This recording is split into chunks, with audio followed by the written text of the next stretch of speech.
ng kabuhayan natin.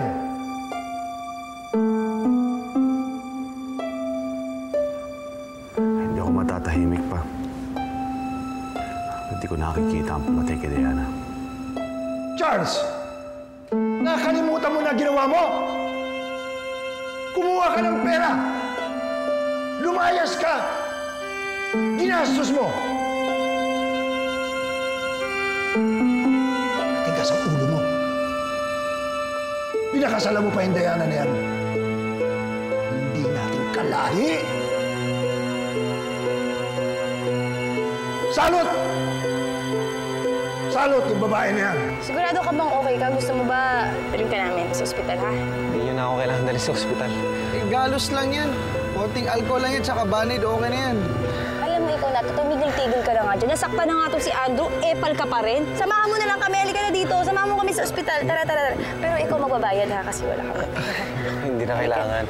Alam mo, sa tingin ko, kailangan sumama ka na lang kay Nato pa uwi. Saka na lang natin tuloy yung date natin. Hindi sasalot pa. Tingnan mo ginagawa sa buhay mo. Hindi mo ba nakikita?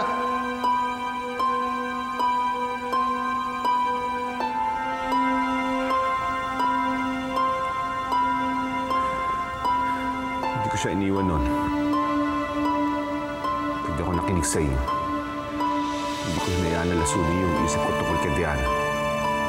Sana buhay pa siya ngayon. Sana magkasama pa kami. Sigurado ka bang kaya mo mag-isa? Oo naman. Dadating na rin dito yung sundo ko. Mag-aantay na lang ako. O, sige. Mauna na kayo.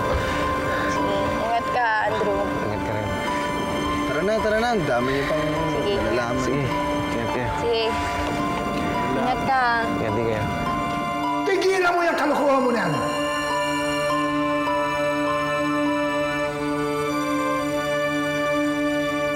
Siya lang ang tama sa buhay ko. Hindi ko hinayaan na mawala siya sa akin.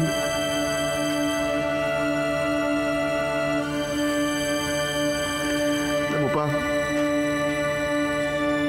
nagsimula lahat ng mali sa buhay ko.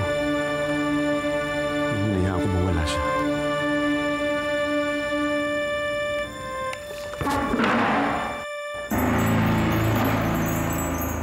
Hoy, Nato. Nananadya ka talaga eh.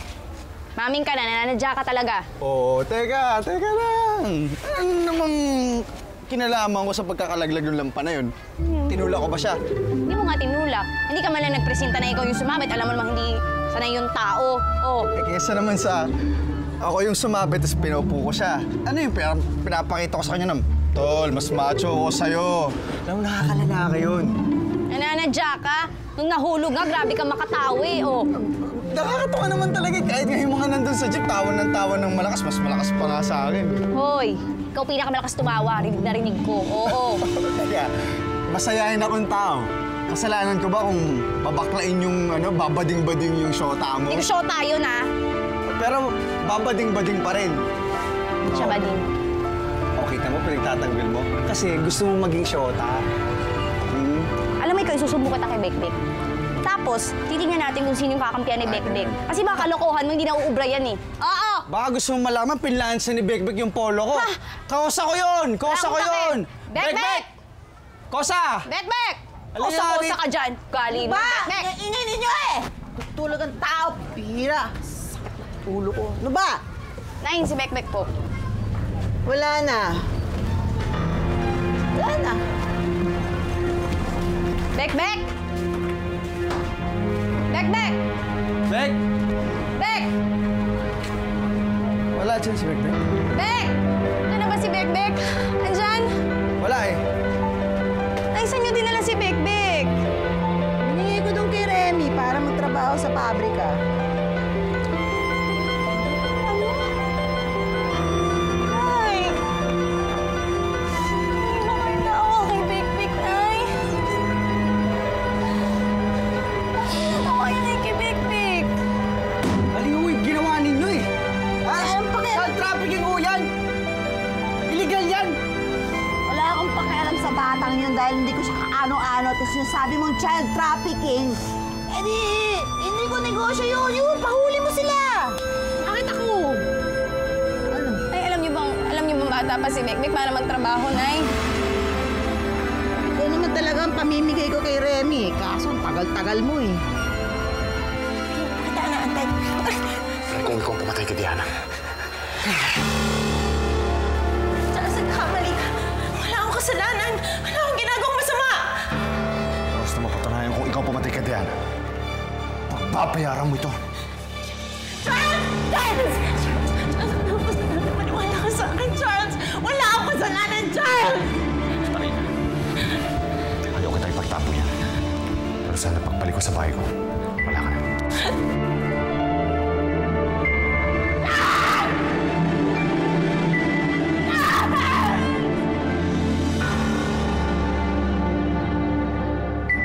Bang, pagpasensyahan niyo na ako ha, pero ilang beses ko na nakita si Grace na nasaktan. Pero itong pagkakataon na to, hindi na ako papayag eh. Lalo na bata yon, walang kalaban-laban. Tapang mo na ngayon, ano? Ano? Gusto mo akong pakulong, ha? Eh, doon din naman ako nanggaling eh. Sa kulungan, kala mo natatakot ako. Sige, balik mo sa kulungan. Ano? Nay. Saan niyo po din si Bekbek, Nay? Sabihin niyo na lang ko sa amin saan mo. Malay ko. Saan niyo dinala si Bekbek? Eh, di si Remy ang tanong ninyo. Bakit ako? Sabi ng malay ko. Nay!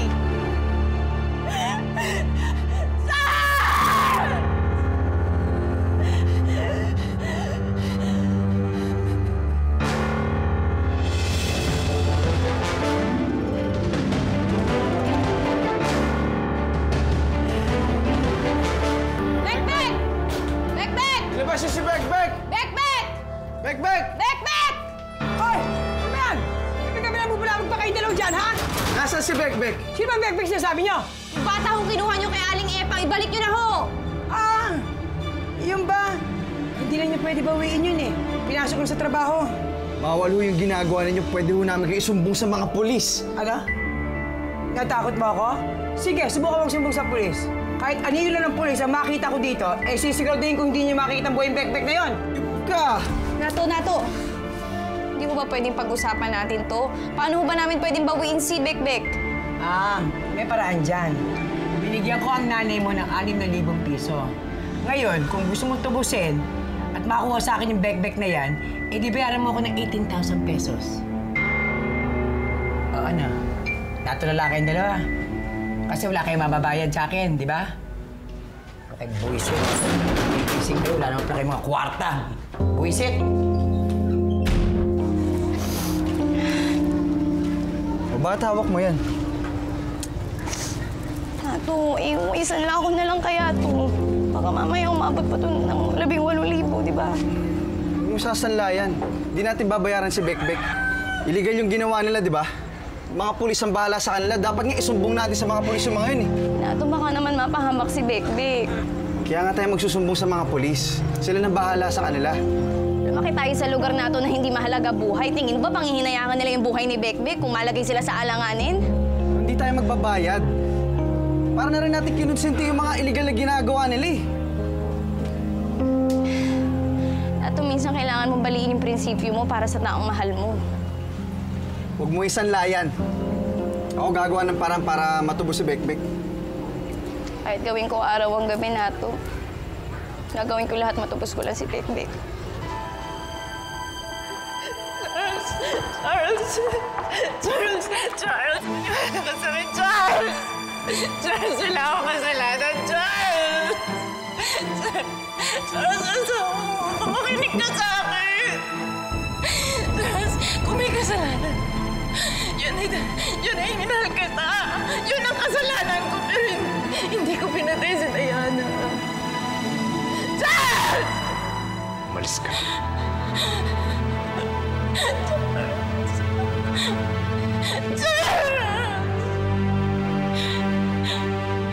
Ma'am, bilhin mo kayo, ma'am. Ito ho, tinan niyo, ma'am, may flashlight na. Adi ka, kumakabenta ka parang wala nang bukas ah. Kailangan ko makarami. Paano naman tong si nanay? Pinasok si Bekbek. Pinasok si Bekbek sa pabrika, pinagtatrabaho, sir. Si Bekbek, ang bata nun, ilang taon na ba yun? 7 taon nga eh. O, magkano ba kailangan mo? 18,000. 18,000? Naku, Grace, sabi ko sa'yo, kahit mamagay yung tonsils mo dito, walang mangyayari. Wala kang mararating. Walang imposible, Beauty. Sir!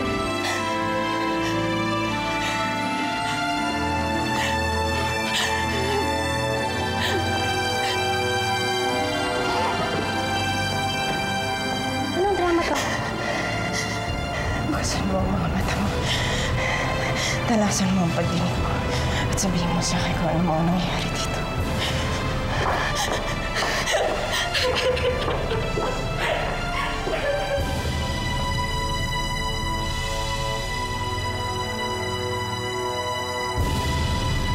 Ano pong nangyari?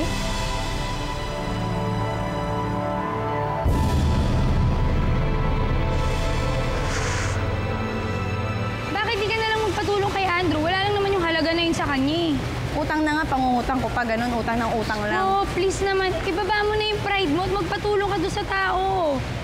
Walang mangyayari sa'yo. Maniwala ka sa akin. Try niyo lang ho. Alam mo, Beauty, kaya ko itong mag-isa. Kaya ko itong lutasin mag-isa. Di ko kailangan mang-abala ng ibang tao, kaya ko to. Di ko gagawin yun. Yan, ikaw bahala. Sige, tulong lang ako. Ma'am! Ma'am, Sige, sir! good Naku, luck, eto, Grace. itinan niyo. Good luck. Napakaganda ho nito. 3-in-1 ho ito. May flashlight na, may radyo pa, meron pa pong electric fan. 450 lang ho, ma'am. 3-in-1. Ito, ma'am, pakita ko sa inyo. Halika dito, ma'am. Oh. Mr. Kong! Nasa si Charles. Siya kausap ko. Wala si Charles eh. Ako nang hawak sa business transaction ninyo. Ako nga pala si William. Kilala kita. Kilala ka sa Chinese business community. And I don't want to do business with you. Likaw, Matye?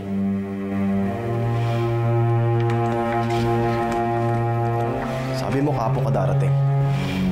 Magdamag ako naghintay sa'yo. Ang daming dramang nangyayari. Drama. Si Mami, pinalayas ng asawa niya. Hindi na ba matiis ang ugali niya? Pinagbibintangan na siya ang pumatay sa unang asawa niya. Bakit ginawa na ba? Sabi niya hindi. Wala ka pulso sa negosyo. Hindi kagaya ni Charles masinop. At alam din ng komunidad ang pagkawala sa inyo ng Avenida Property. Isang prime property na matagal na pag-aari ng pamilya nyo. At ito ay dahil sa kapabayaan mo. How dare you? Ikaw nasa mansyon at mami mong pinalayas. Oo. Sanay ka namang inaabandona ng nanay mo eh. Pero sa pagkakataong ito, ikaw naman ang umabandona sa kanya. Sige, alis na muna ako. Baka hinahanap na ako dun eh. Itong pera mo ah.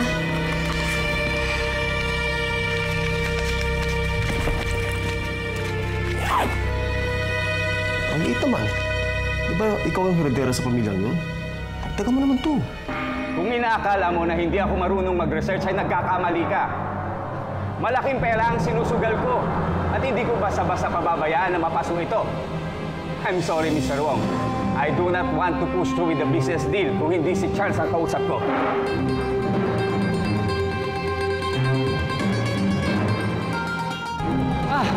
Pagsabihan mo ngayon si Charles, ba't wala siya dito?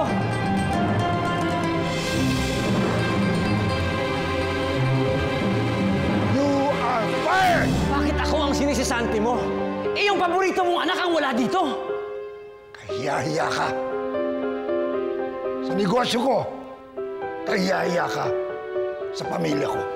Maliit na pagkakamali, pinapansin ninyo? Samantalang si Charles, nagnakaw, lumayas, pero tinanggap ninyo at binigyan ng posisyon sa kumpanya.